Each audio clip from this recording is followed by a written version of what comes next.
السلام علیکم ورحمۃ اللہ وبرکاتہ۔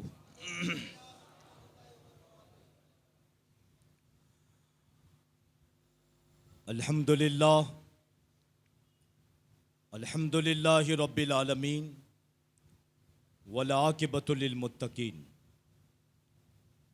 والصلاة والسلام علی سید المرسلین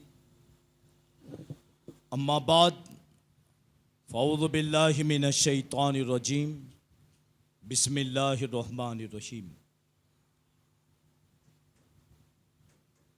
قال اللہ تبارک و تعالی فی القرآن المجید والفرقان الحمید، قد جاءکم من اللہ نور و کتاب مبین۔ صدق اللہ المولانا العظیم و صدق رسولہ النبی الامین المتین الکریم، ونحن علی ذلک لمن الشاہدین والشاکرین والحمد للہ رب العالمین۔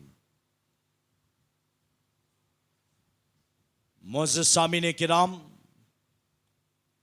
آئیے گفتگو سے قبل ہم اور آپ مل کر سب سے پہلے آفتاب ہدا، ماہتاب عطا، در بحر صفا، معدن اتقا، سید الاسفیاء، جلوہ حق نما، عکس نور خدا، صاحب حلتا، احمد مجتبی محمد مصطفیٰ صلی اللہ تعالیٰ علیہ وسلم کی بارگاہ بے کس پناہ میں درود و سلام کا نذیر عقیدت پیش کریں، بآواز بلند پڑھیں، صلی اللہ علی النبی امہ والہ صلی اللہ تعالیٰ علیہ وسلم، صلاۃ و سلام علیک یا رسول اللہ صلی اللہ تعالیٰ علیہ وسلم۔ ایک مرتبہ اور درود پاک پڑھ لیں، صلی اللہ علی النبی امہ والہ صلی اللہ تعالیٰ علیہ وسلم، صلاۃ و سلام علیک یا رسول اللہ صلی اللہ تعالیٰ علیہ وسلم۔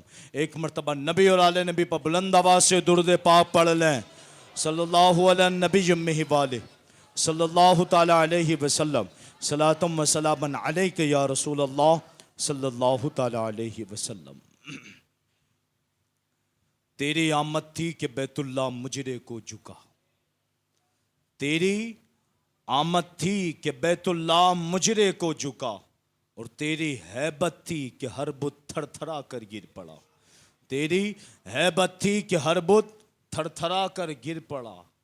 اور ایک شعر تو کسی عاشق نے بڑا پیارا کہا ہے، وہ ہر عالم کی رحمت ہے، کسی عالم میں رہ جاتے، وہ ہر عالم کی رحمت ہے، کسی عالم میں رہ جاتے، یہ ان کی مہربانی ہے، انہیں یہ عالم پسند آیا، یہ ان کی مہربانی ہے، انہیں یہ عالم پسند آیا، ورنہ رحمت تو سارے عالمین کے لیے بن کے آیا، کہیں اور چلے جاتے، مگر یہ ان کی مہربانی ہے، انہیں یہ عالم پسند آیا۔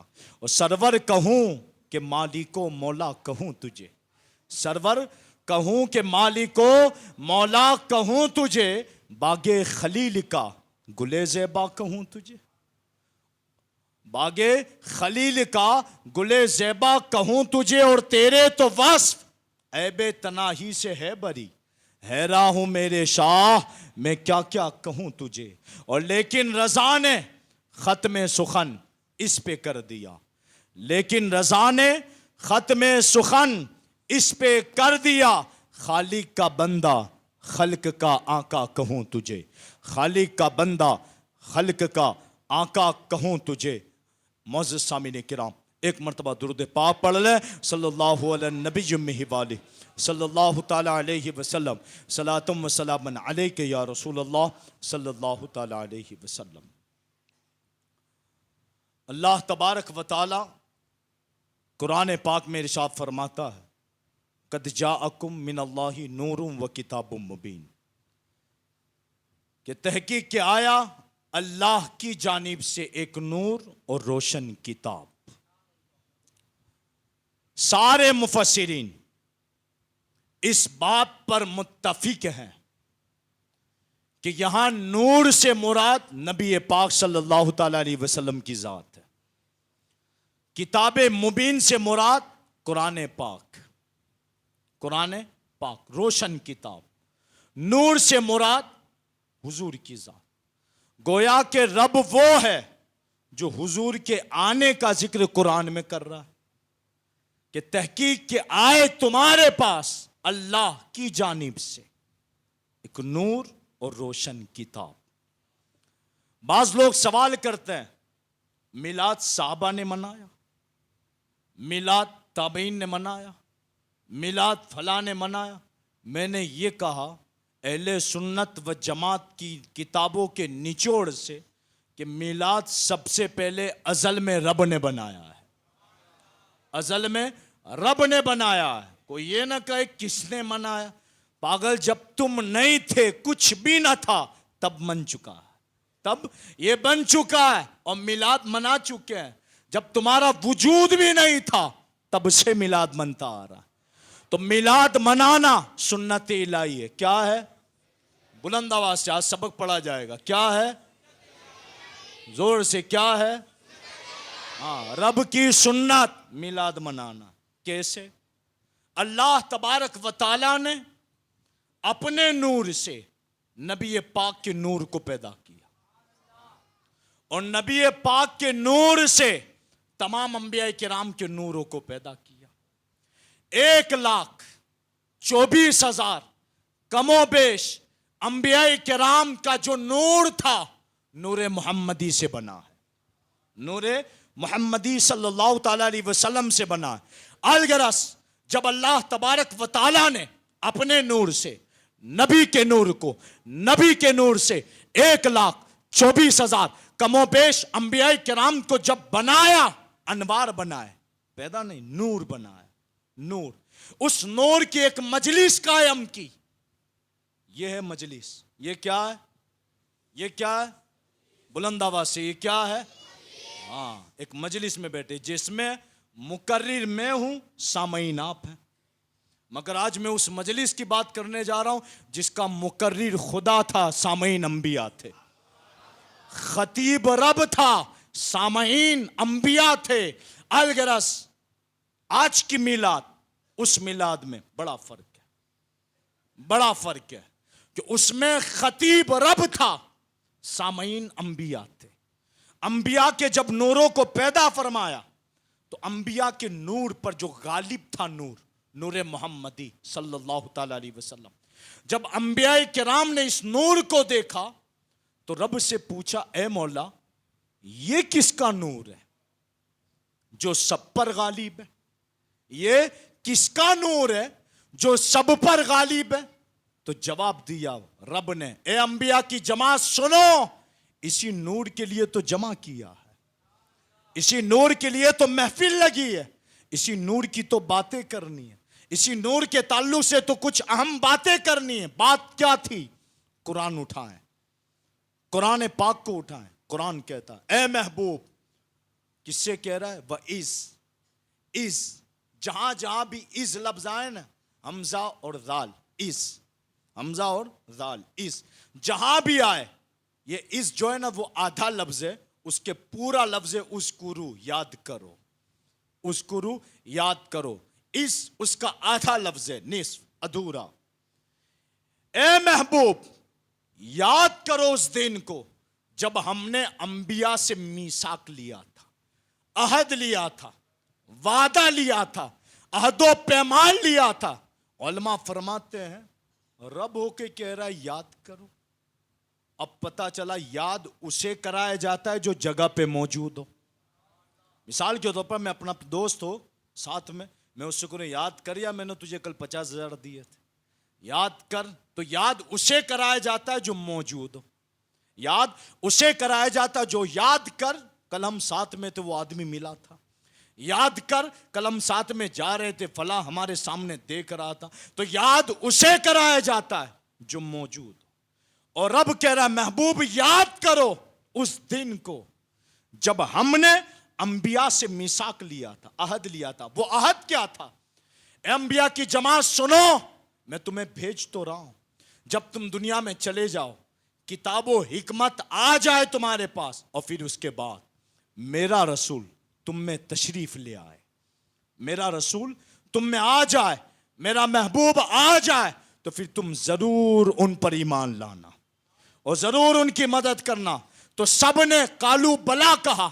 کیا کہا؟ ہاں. اور نیچے اقرار کیا, اور اقرار کرنے کے بعد رب نے کہا اس پر تم بھی گواہ ہو جاؤ, میں بھی گواہ ہوتا ہوں. اس پر تم بھی گواہ ہو جاؤ, میں بھی گواہ ہوتا ہوں. علماء فرماتے یہی تو تھی محفل میلاد جو رب نے ازل میں قائم کی تھی, جو رب نے ازل میں قائم کی تھی. ازل میں محفل میلاد قائم کر کے اللہ تبارک و تعالیٰ نے انبیاء کو پیغام دیا, انبیاء سنو, جب تک تم ہو دور تمہارا رہے گا, جب تک تم ہو کتاب تمہاری رہے گی, جب تک تم ہو حکمت تم پر چلاتے رہنا, مگر جب محبوب آ جائے تو پھر تم مقتدی بنو گے, امام میرا محبوب بنے گا, امام محبوب بنے گا. اور جب محبوب آ جائے ایمان لے آنا, مدد کرنا.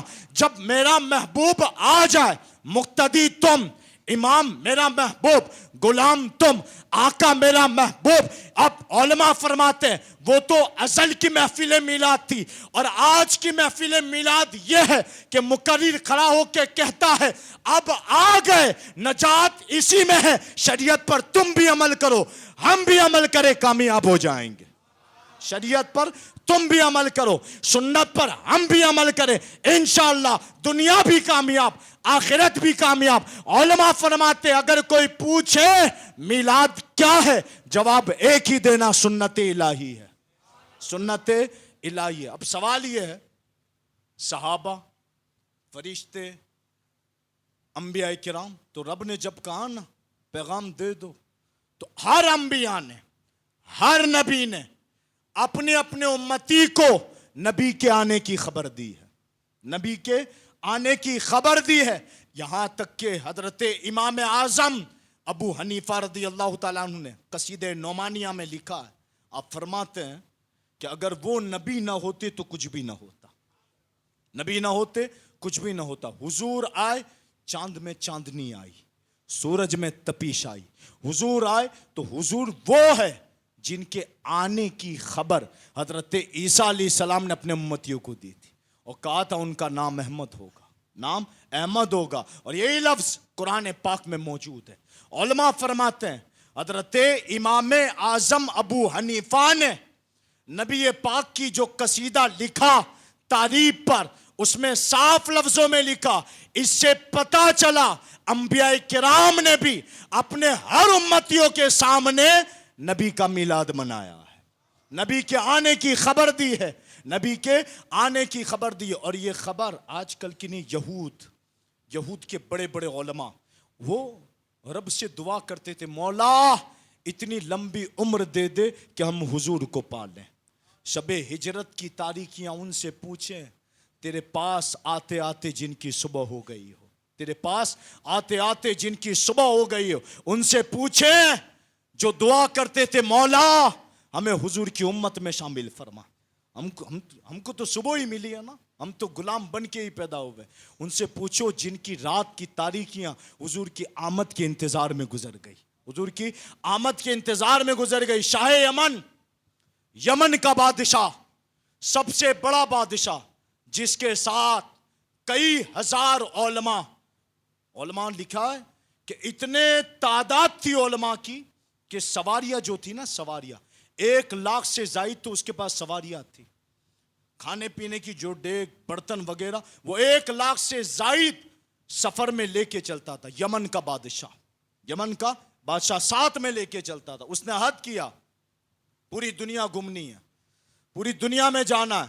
الغرض جب دورے کے لیے نکلا تو اس نے اپنے ساتھ علماء ربانین, بڑے بڑے علماء, بڑے بڑے ڈاکٹر, حکیموں کو لیا جن کی سواریاں 1,00,000 تھی. جب یہ چلا اپنے گھر سے چلا, دنیا دیکھتے دیکھتے دیکھتے کافی عرصے کے بعد جب مکہ پہنچا, یمن کا بادشاہ جب مکہ پہنچا, اور مکے میں آنے کے بعد اس نے قافلے سے کہا رک جاؤ. سارے قافلے والے رک گئے. مکے میں قیام کیا, خیمے لگائے, شاہی خیمہ لگایا گیا شاہ یمن کے لیے. الغرض ساری چیزیں ہو گئی. اس نے اپنا وزیر بلایا جو بہت بڑا تھا, سب سے بڑے وزیر کو بلایا, اور وزیر کو بلا کے کہنے لگا یمن کا شاہ, اے وزیر بتا تو صحیح, گڑھ سے نکلے اس شہر تک پہنچے, جہاں جہاں سے ہم نکلے ہیں وہاں وہاں گاؤں والے ہمیں دیکھنے آ گئے, شہر والے ہمیں دیکھنے آ گئے. الغرض چھوٹا گاؤں تھا تب بھی ہمارا جلوس دیکھنے آ گیا. کتنی تعداد ہے. چند گھر تھے وہ بھی گھر سے باہر نکل کر باہر ہم کو ملنے آ گئے, ملاقات کر کے گئے. شہر تھا پورا کے پورا شہر اس قافلے کو دیکھنے آ گیا. مگر یہ کون سا شہر ہے جہاں ہم پہنچے 1,00,000 سواریاں ہیں, اتنے علماء ہیں, اتنے حکام ہیں, اتنے حکیم ہیں, اتنے ڈاکٹر ہیں میرے پاس, بڑے بڑے عمرا ہیں, بڑے بڑے امیر و تاجر ہیں, مگر اس شہر میں کوئی ہمیں دیکھنے تک بھی نہیں آیا. یہ کون سا شہر ہے؟ تو اس وزیر نے کہا حضور والا جس شہر میں ہم نے آج قدم رکھا ہے نا اسے دنیا مکہ کہتی ہے. یہاں ابراہیم علیہ السلام نے رب کا گھر تعمیر کیا, اور یہ وہ گھر ہے رب کا, یہ رب کا وہ گھر ہے جہاں لاکھوں لاکھ میل سے لوگ آتے ہیں, لاکھوں لاکھ میل سے لوگ آتے ہیں. یہاں لاکھوں کی تعداد میں لوگ آ کر طواف کرتے ہیں, اور لاکھوں لاکھ لوگ جب آتے ہیں طواف کرتے ہیں تو اس میں آپ جیسو کی کوئی حیثیت نہیں ان کے نزدیک. کون آیا کون گیا, یہاں بڑے بڑے آتے ہیں چلے جاتے ہیں. بس اتنا سنا شاہ یمن نے کیا کہا پتا, کل میں کعبہ ڈھا دوں گا, کعبہ گرا دوں گا. اتنی بڑی عظمت ہے اس گھر کی. بولے ہاں, بولے میں کل گرا دوں گا. ابھی اس نے دل میں سوچا یہ کل گرا دوں گا, مگر ہوا کیا؟ ابھی سوچا چند منٹوں میں اس کے ناک اور منہ سے خون نکلا. ناک سے خون کے فوارے نکلنے لگے, منہ سے خون کی الٹی ہونے لگی, اور بدبودار الٹی ہوئی, بدبودار. حکیم آ گئے, جتنے حکیم اس کے ساتھ تھے, جتنے طبیب و ڈاکٹر اس کے ساتھ تھے, سب نے علاج کر لیا. کسی کا علاج کارآمد نہیں آیا, کسی دوائی نے اس کو اثر نہیں کیا. الغرض پھر بھی خون نکل رہا, منہ سے بھی ناک سے بھی. پھر اس نے شاہ یمن نے کہا اب کسی عالم ربانی کو بلایا جائے. ایک عالم ربانی کو بلایا گیا, وہ آئے قریب. بادشاہ نے ان سے کہا اتنے حکیموں نے چیک کیا اب تک خون بند نہیں ہوا ہے, تم دیکھو وجہ کیا.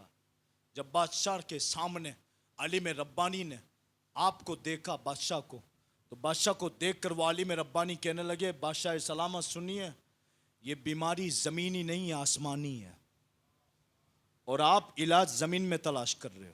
آسمانی بیماری مطلب یہ رب کا عذاب ہے, یہ کوئی بیماری نہیں ہے تجھے, یہ تو رب کا عذاب ہے, اور تو عذاب میں دوا تلاش کر رہا ہے, یہ کبھی نہیں مٹے گا.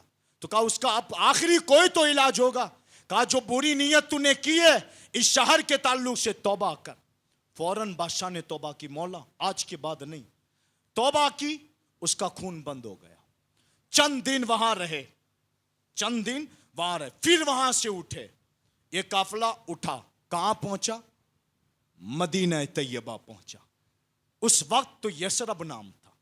جب مدینہ پہنچا, علماء ربانین کی جو جماعت تھی نا یہودیوں کی, انہوں نے مدینے پہنچ کر مدینے کی مٹی کو ہاتھ میں لیا, اس کے کنکر ہاتھ میں لیے. جب مٹی اور کنکر ہاتھ میں لیے تو مدینے کے وہ علماء جو تھے نا, علماء ربانی جو اس کے ساتھ آئے تھے یہودیوں کے, وہ آپس میں بیٹھ کر کیا بات کر رہے ہیں پتہ ہے؟ آپس میں بیٹھ کر ایک دوسرے سے کہنے تم دیکھو, کہا میں نے تو دیکھا. کہ کنکر دیکھو اس کے, کہا میں نے بھی دیکھے. اب وہ مٹی اٹھا رہے ہیں چوم رہے ہیں, مٹی اٹھا رہے ہیں چوم رہے ہیں. اب جب اٹھا کے چوم رہے ہیں نا, علماء فرماتے جب یہ ساری چیزیں ہو گئی تو آپس میں بیٹھ کر وہ علماء ربانین کیا بات کر رہے پتہ, کیا تمہیں نہیں لگ رہا ہم نے جو آسمانی کتابوں میں نشانیاں پڑھی ہے یہ زمین وہی ہے, یہ زمین وہی ہے کہ جہاں نبی آخر الزمان پیدا ہونے والا ہے. سارے علماء ایک زبان ہو کر, 500 علماء کی تعداد تھی اس وقت. کتنے؟ 500. ایک زبان ہو کر سارے علماء نے کہا ہاں یہی وہ زمین ہے جہاں نبی آخر الزمان پیدا ہونے والا ہے. تو سب کا جواب کیا تھا؟ دیکھیں, عشق اس کا نام ہے, پیار اس کا نام ہے. سب نے کیا کہا, اب اگر یمن کا بادشاہ یہاں سے آگے جانا چاہتا ہے تو جائے, ہم تو یہیں جیئیں گے یہیں مریں گے. اب یہاں سے نہیں جانے والے, ہم جیئیں گے بھی یہیں مریں گے بھی یہیں. اگر زندگی میں وہ نبی آ گئے تو صحابی بن جائیں گے, اگر نہیں آئے تو قبر تو بنے گی. کیا فرمایا انہوں نے؟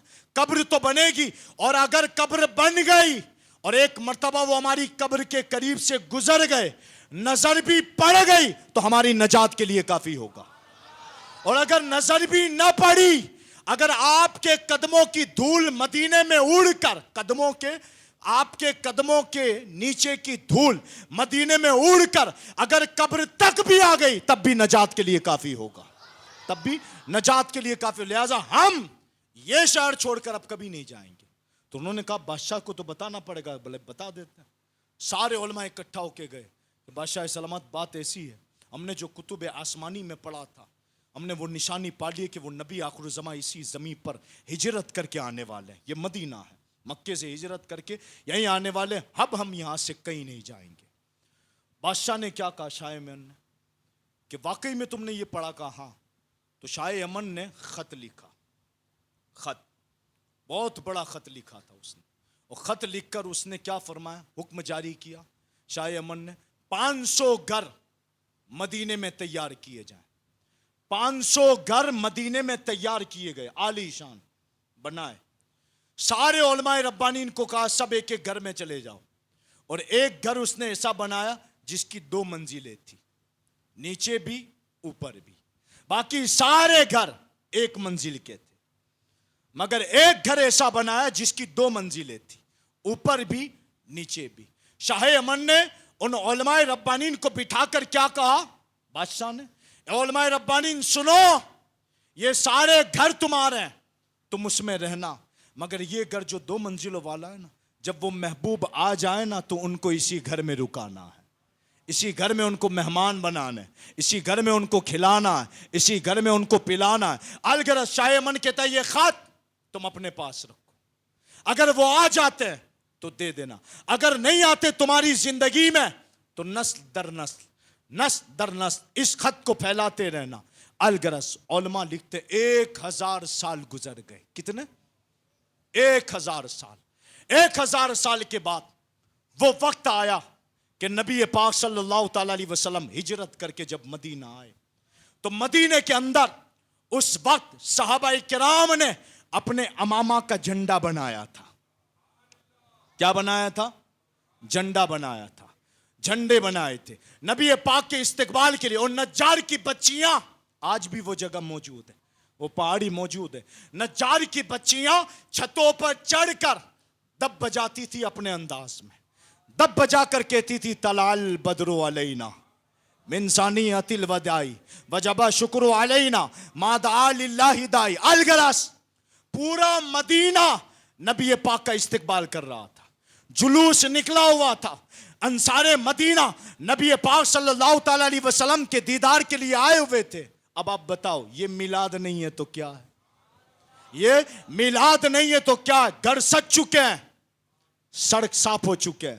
ہر صحابی نبی پاک سے کرا حضور میرے گھر آئیے, حضور میرے گھر آئیے, حضور میرے گھر آئیے, حضور میرے گھر کرام کیجئے. الغرض جب نبی پاک نے ان کی محبت دیکھی تو حضور نے فرمایا اتنے سارے لوگ گھر کی دعوت دے رہے, اگر میں ایک کے گھر میں گیا تو دوسرے ناراض ہو جائیں گے, تو کروں تو کیا کروں؟ تو آپ نے فرمایا یہ میری اونٹنی جہاں بیٹھ جائے گی میں اسی گھر کا مہمان بنوں گا, اسی گھر کا مہمان بنوں. الغرض نبی پاک کی وہ اونٹنی کی سوا, وہ اونٹنی حضرت ابو ایوب انصاری جو اس عالم ربانی کی نسل سے تھے, جن کے گھر میں نبی پاک صلی اللہ تعالی علیہ وسلم ٹھہرے. اونٹنی وہاں رکی, 2 منزل والا گھر وہاں رکی, نبی پاک صلی اللہ تعالی علیہ وسلم اس میں ٹھہرے. جب اندر گئے تو اس وقت حضرت ابو ایوب انصاری نے وہ خط جو شاہ یمن نے دیا تھا, وہ خط اپنے غلام ابو لیلہ کو دیا تھا. ابو ایوب انصاری نے آواز دی ابو لیلہ کو بلاؤ. جب ابو لیلہ کو بلایا گیا, وہ ابھی کمرے میں آئے ہی تھے, نبی پاک نے کہا تھا ابو لیلہ کہاں تھے؟ ابو لیلہ تعجب میں, پہلی بار مدینے میں آئے, نام بھی جان رہے, یہی تو اہل سنت کا عقیدہ ہے. اور کوئی غیب کیا تم سے نہا ہو بھلا، جب نہ خدا ہی چھپا تم پہ کروڑوں درود. الغرض فرماتے ابو لیلا کہاں تھے؟ لاؤ جلدی سے وہ خط جو شاہ یمن کے ذریعے تم تک پہنچا ہے. الغرض وہ خط لیا گیا. خط میں کیا لکھا تھا؟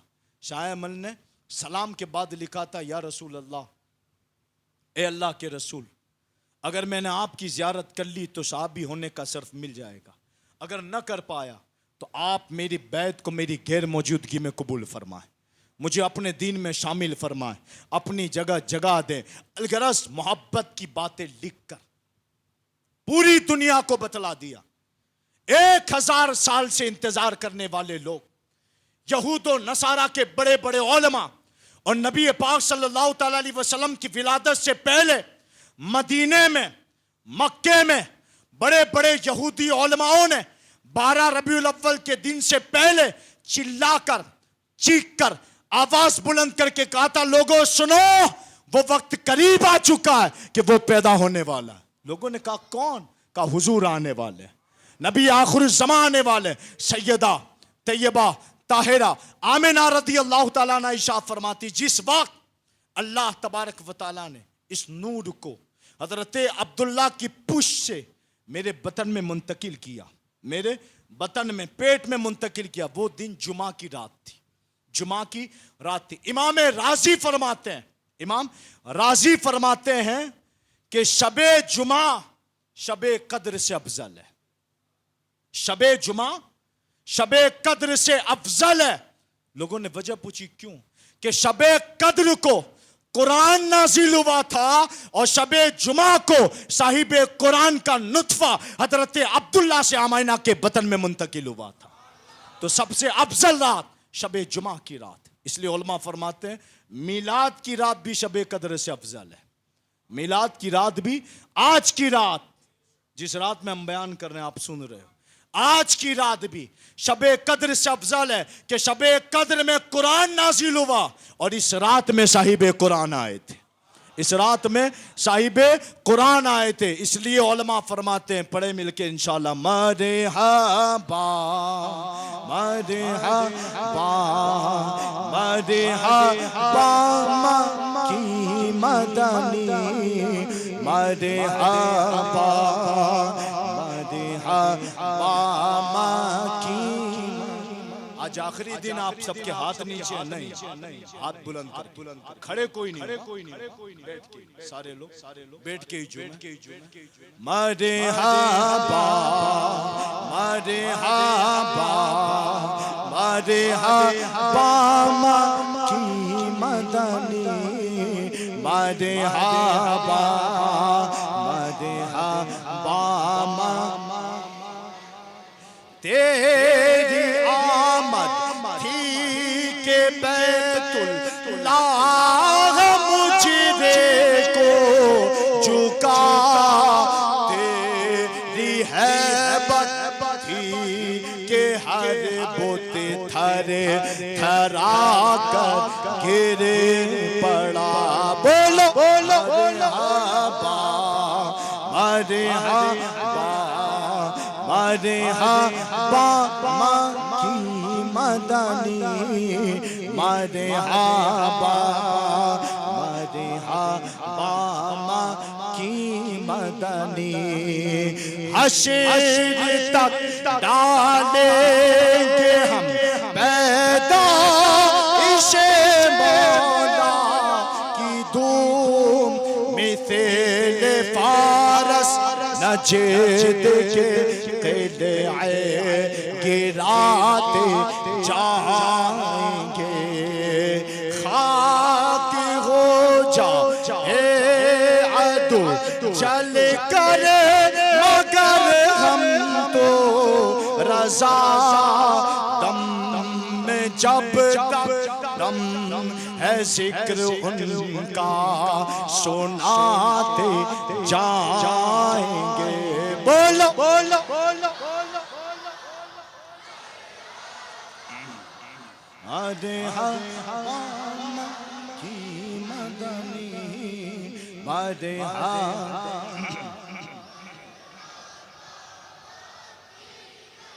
سیدہ آمینہ فرماتی ہے کہ جب یہ نور میرے پیٹ میں آیا نا، پہلے سے لے کر 9 مہینے تک، 9 مہینہ مکمل رہے حضور، 9 مہینہ مکمل رہے، پہلے سے لے کر 9 مہینے تک نہ کبھی مجھے کہ ہوئی نہ کبھی الٹی ہوئی، اور کوئی بیماری نہیں جو عام عورتوں کو ہوتی ہے۔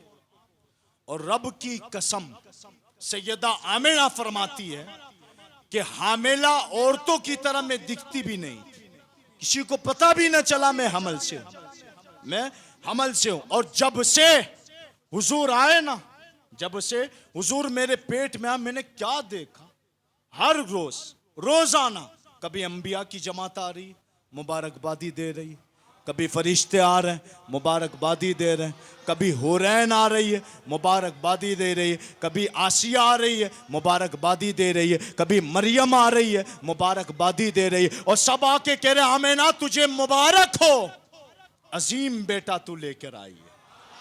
ہاں، عظیم بیٹا لے کر آئی، جس کے آنے کی برکت سے عورتوں کو مقام ملے گا، بچیوں کو مقام ملے گا، غلاموں کو ان کا حق ملے گا، حق والوں کو ان کا حق ملے گا، مظلوموں کو مدد ملے گی، وہ آنے والا ہے تیرے بطن سے، کہ جس کے آنے کی برکت سے پوری روئے زمین مسجد بنا دی جائے گی، پوری روئے زمین مسجد بنا دی جائے گی، جس کے آنے کی برکت سے چرند خوش ہوں گے، پرند خوش ہوں گے، جنات خوش ہوں گے، سمندری جانور خوش ہوں گے، خشکیوں کے جانور خوش ہوں گے، جنگلی جانور خوش ہوں گے، آسمانی مخلوق خوش ہوگی، زمین کی مخلوق خوش ہوگی۔ ہاں، شیطان ناراض ہوگا، اور شیطان رویا بھی 4 بار ہے۔ سورہ فاتحہ نازل ہوئی تب، لعنت کیا گیا تھا تب، مردود قرار دیا تب، اور جب نبی پاک پیدا ہوئے تب۔ اب آج بھی کچھ مردود رو رہے ہیں تو سمجھ جانا اسی شیطان کا حصہ ہے، اور جو خوش ہے سمجھ جانا یہ غلاموں کا حصہ ہے، یہ غلاموں کا بننا، یہ ریکارڈ ہے بابا، یہ ریکارڈ ہے کہ شیطان 4 مرتبہ رویا ہے، 4تھی مرتبہ اس وقت جب نبی پاک پیدا ہو۔ کیوں؟ وہ جان گیا بت پرستی ختم، یہ آسمانوں پہ ہم باتیں سن کے آتے تھے نا، یہ آسمان کے دروازے بند، جب سے نبی پیدا ہوا نا یہ کرتے تھے، یہ جاتے تھے آسمانی بات سن کے پھر دنیا میں پھیلاتے تھے، لوگوں کو پاگل بناتے تھے، مگر جب سے حضور آئے نا ان کا راستہ ہی بند ہو گیا، تب جا کر یہ رویا اب کیا بنے گا، تو پھر رویا نا۔ اب علماء فرماتے آج بھی کچھ لوگ رو رہے ہیں، تو جب کچھ لوگ رو رہے ہیں نا تو سمجھ جانا یہ ان کا حصہ ہے، جھگڑنے کی ضرورت نہیں ہے، ورنہ سیدہ آمینہ ماں سے بڑھ کر بیٹے کی ولادت کی کیفیت کوئی نہیں بتا سکتا۔ تو ہم نے وہابیوں سے نہیں پڑھی ہے کہ نبی پیدا ہوئے تھے تو کیا ہوا، ہم نے تو ماں سے سنا ہے، ہاں ماں سے سنا۔ ماں جب بچہ جنتی ہے نا وہ روتی ہے، شوہر دیکھتا ہے رو رہی ہے، مگر کیا اتنی تکلیف، شوہر کو اتنا پتا ہے درد ہوا ہوگا، درد ہے، درد سے پیدا ہونے سے پہلے جو درد زے ہے نا، درد زے، علماء فرماتے ہیں اس میں تو اس عورت کے سارے گناہ معاف کر دیے جاتے ہیں۔ ہاں، یہ جو درد زے ہے نا جس کے بارے میں نبی پاک نے بھی ارشاد فرمایا، اگر ایک بیٹا 1 بار نہیں، 2 بار نہیں، 3 بار نہیں، 4 بار نہیں، کئی مرتبہ اپنے کندھے پر بٹھا کر ایک ماں کو طواف بھی کروائے نا، تب بھی درد زے کے ایک حصے کا وہ حق ادا نہیں کر سکتا، وہ درد زے ہم صرف محسوس کر سکتے تکلیف میں، مگر تکلیف کیا ہے یہ اسے ہی پتا ہے، وہ ماں ہی جانتی ہے۔ اب وہ فرماتی ہے سیدہ آمینہ کہ جب پیدا ہوئے نا حضور تو جوک در جوک میں دیکھ رہے ہوں فرشتے آ گئے، اور 3 فرشتے تو ایسے دیکھے جو جھنڈے لے کر آئے تھے۔ آج کچھ لوگ جھنڈے پہ پاگل ہیں، جھنڈوں پہ پاگل ہے۔ جھنڈے کیا؟ روح الامین نے گھاڑا کعبے کی چھت پہ جندہ تا عرش را فڑیرا، روح الامین نے گاڑا کعبے کی چھت پہ جھنڈا، روح الامین نے گاڑا کعبے کی چھت پہ جھنڈا، عرش را فڑیرا، عرش عاشرا فریدا صبح شب ولادت مرحبا مرحبا مرحبا. فرماتی کیا کہ تین دیکھے میں نے، تین جھنڈے، ایک کعبے کی چھت پر، ایک میرے گھر پہ، ایک بیت المقدس. تین گھاڑے گئے اور گھاڑ کر بتا دیا یہ وہ محبوب ہے جس کی ولادت پر جھنڈے لہرانا بھی رب کی ادا ہے، رب کی سنت ہے. کیونکہ فرشتے بغیر رب کے حکم کے یہ کام ہی کر نہیں سکتے، بغیر رب کے حکم کے کوئی کام کرتے ہی نہیں ہے.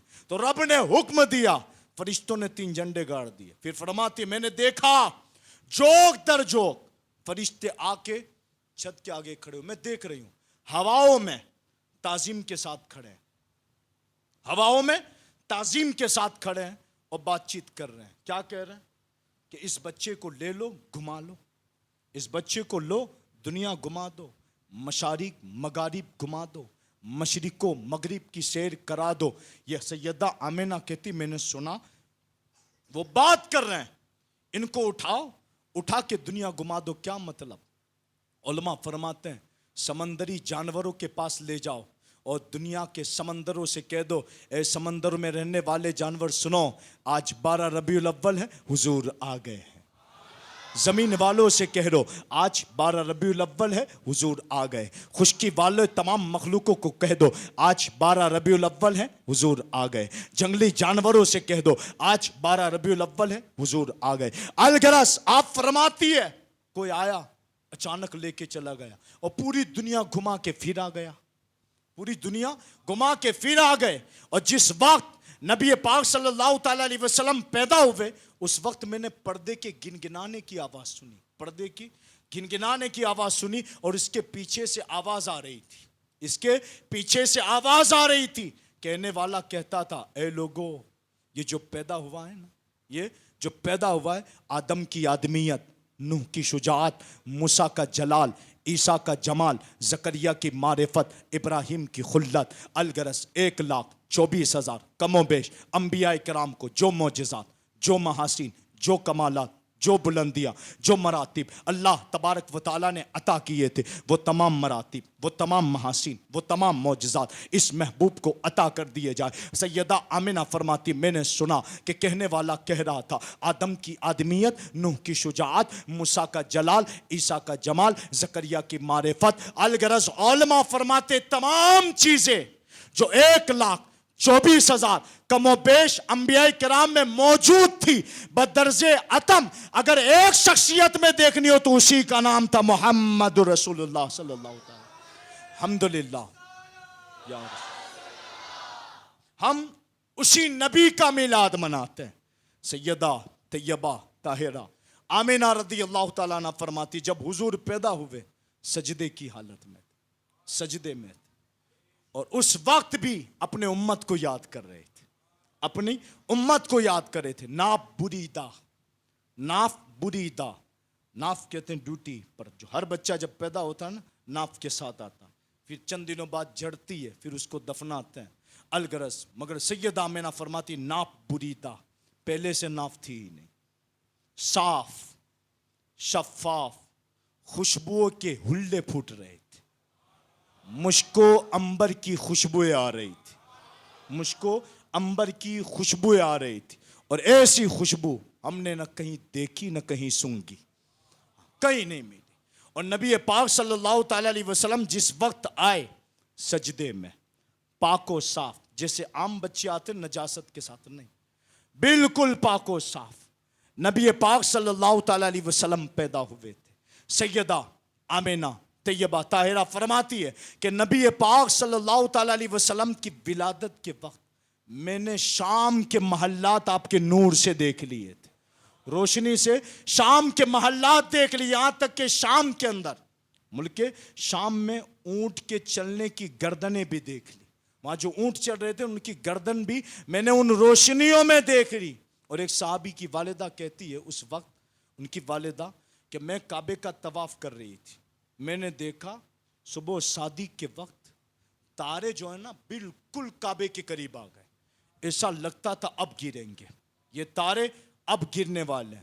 علماء فرماتے آج کچھ لوگ یہ کمکم ہے، یہ لائٹوں پر اعتراض کرتے ہیں، رب نے اس کا انتظام آسمان سے تاروں کو حکم دیا تھا زمین کے نیچے کی سطح پہ چلے جاؤ، سارے کے سارے اس وقت بالکل قریب تھے کہ ہمارے سروں پہ گریں گے، سروں پہ گریں گے۔ اتنے میں خبر آئی حضور آ گئے ہیں۔ کیا خبر آئی؟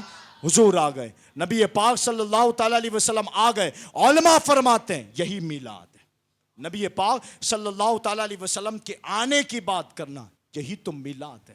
علماء فرماتے سر سے لے کر پاؤں تک، سر سے لے کر پاؤں تک نبی پاک سراپا معجزات ہے، سراپا معجزات، آنکھ معجزہ، دانت معجزہ، گھال معجزہ، ہونٹ معجزہ، الگرز قدم معجزہ، ہر چیز معجزات ہے۔ اور ایسے معجزہ کہ خود اعلیٰ حضرت عظیم المرتبت نے ہر عضو پر ایک ایک شعر لکھ دیا۔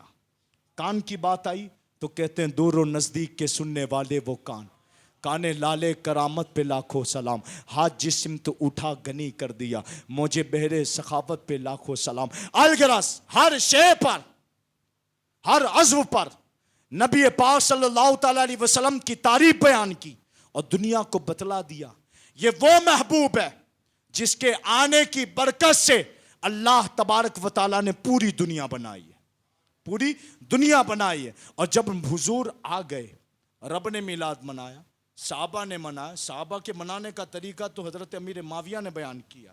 وہ کہتے ایک مرتبہ اپنے کاشان اقدس سے حضور تشریف لائے، صحابہ مجمع میں بیٹھے، مجمع میں بیٹھے، مجمع بیٹھا ہوا ہے صحابہ کا۔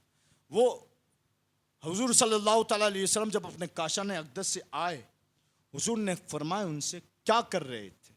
صحابہ کی جماعت سے کہا کیا کر رہے تھے؟ کہا رب کی حمد بیان کر رہے تھے۔ پھر ہم نے یہ کہا کہ رب نے آپ کو بھیج کر ہم پر بڑا احسان کیا ہے، رب نے آپ کو بھیج کر ہم پر بڑا احسان کیا۔ کہا قسم خدا کی تم یہ کر رہے تھے؟ انہوں نے کہا قسم خدا کی حضور ہم یہ کر رہے تھے۔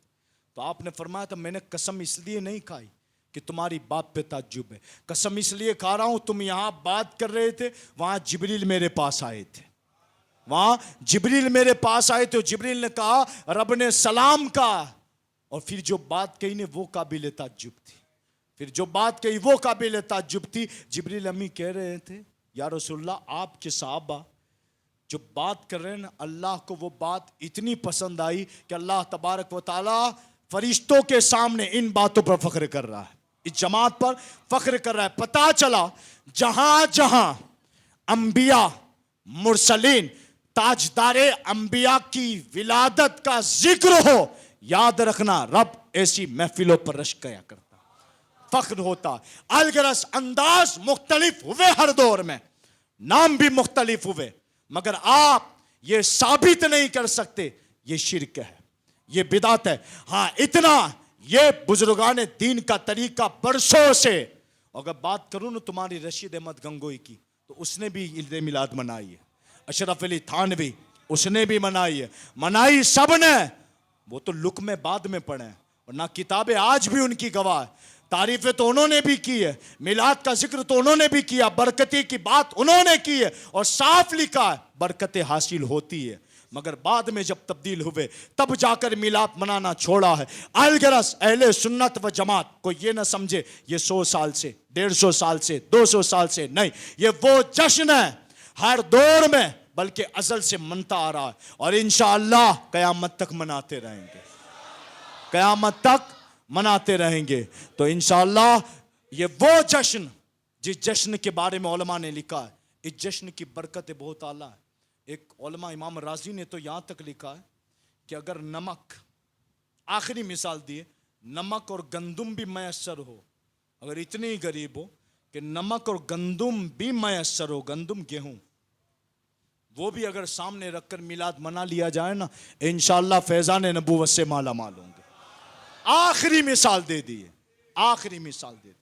اگر اس سے بھی منا رہے ہو، شاہ عبدالحق محدث دہلوی نے تو چنے کی مثال دی ہے۔ اب چنے کی حیثیت کیا ہے؟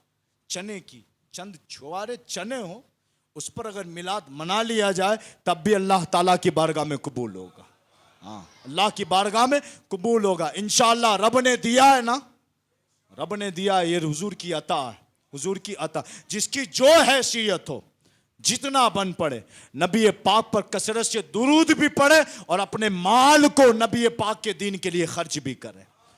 یہی طریقہ ہے. اور میلاد کے نام پر خوشیاں منائیں، خوش ہو جائیں، روئے وہ جن کے مرے ہوں.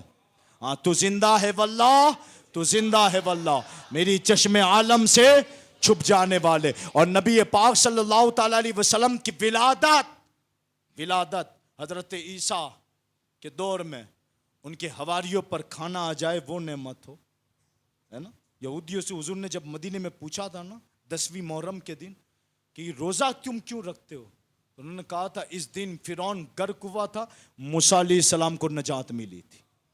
تو حضور نے کہا تھا ان سے تو زیادہ حقدار ہم ہیں کہ ہم رکھیں، ان سے تو زیادہ حقدار ہم ہیں کہ ہم رکھیں. علماء فرماتے ہیں فرعون غرق ہو، موسیٰ کو نجات ملے، اس دن وہ روزہ رکھ کر شکریہ ادا کرتے ہوں جس دن موسیٰ کے آقا ملے ہو. کیا اس دن عید کا دن نہیں ہوگا؟ اس دن عید کا دن نہیں ہوگا. لوگ کہتے ہیں عید تو صرف 2 ہے، عید تو صرف 2 ہے. یہ بہت چلتا ہے آج کل، عید تو صرف 2 ہے. یہ سنیوں نے اتنی عیدیں کیوں منا لی؟ سنیوں نے جتنی عیدیں منائی ہیں نا، عید میلاد کے صدقے میں ہی منائی ہے. ہاں اگر یہی نہ ہوتے تو عیدیں نہ ہوتی، یہ نہ ہوتے تو عیدیں نہ ہوتی. اگر 2 عیدیں بنی ہیں تو حضور کے صدقے میں بنی ہے. جس کے صدقے میں 2 عیدیں بنی، جب وہ آئے تو کیا وہ دن عید کا دن نہیں ہو سکتا؟ وہ دن عید کا دن نہیں ہو سکتا. لہٰذا اسے تہوار نہ سمجھے، یہ عقیدہ ہے، یہ ہماری پہچان ہے. اس پہچان کو خود بھی باقی رکھے، اپنی نسلوں میں بھی پھیلائیں، اپنی نسلوں میں بھی. انشاءاللہ عز و جل جب تک زندہ رہیں گے، جب تک زندہ رہیں گے، نبی پاک کی محبت لے کر زندہ رہیں گے اور اپنی نسلوں میں بھی اس محبت کو عام کریں گے انشاءاللہ.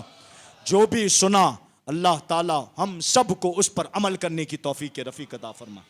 انشاءاللہ اب ایک نعت نبی جھوم کے پڑھی جائے گی، لہذا تمام حضرات بیٹھیں جھومیں، پھر اس کے بعد انشاءاللہ صلاۃ و سلام ہوگا.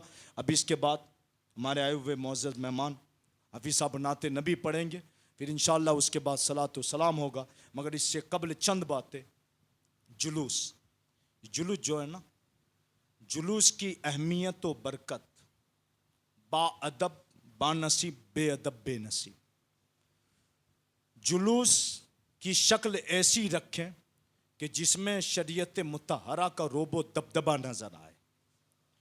ایسی نہ بنائیں کہ لگے کہ یہ جلوس ہے یا کوئی ہنگامہ ہے. لہذا بادب نبی پاک کا جلوس ہے، قدم قدم پر درود پاک پڑھتے رہیں، جو نعت پڑھی جائے اس کی تکرار کرتے رہیں، پڑھتے رہیں، نعروں میں ساتھ دیں. اور کبھی خلاف شرع اہل سنت و جماعت کے جن علماء نے، چاہے وہ ڈی جے والی نعت ہو یا وہ نیازوں کو چھتوں سے پھینکنا ہو، یہ بھی بے ادبی ہے. پانی ہو، شربت ہو، کوئی بھی چیز ہو، بیٹھ کے کھانا چاہیے، بیٹھ کے کھائیں. راستوں میں کھڑے کھڑے کھا کر آپ سنت کو ترک نہ کریں.